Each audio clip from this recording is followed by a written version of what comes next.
Hello everyone, in this video I'm going to show you how to allow Copilot to read context clue on the website. So for you to do that, you have to click on this gadget icon, then click on settings.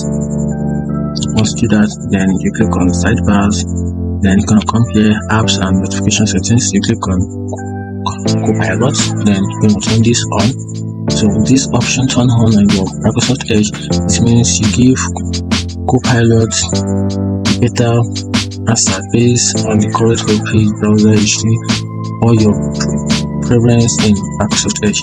So whatever this is turned on in Microsoft Edge, it means that you're trying to enhance the ability of Copilot to be able to access the browser history or your preference in Microsoft Edge to give you a better answer on your search. So if you find this video helpful, like and follow for more. Thank you.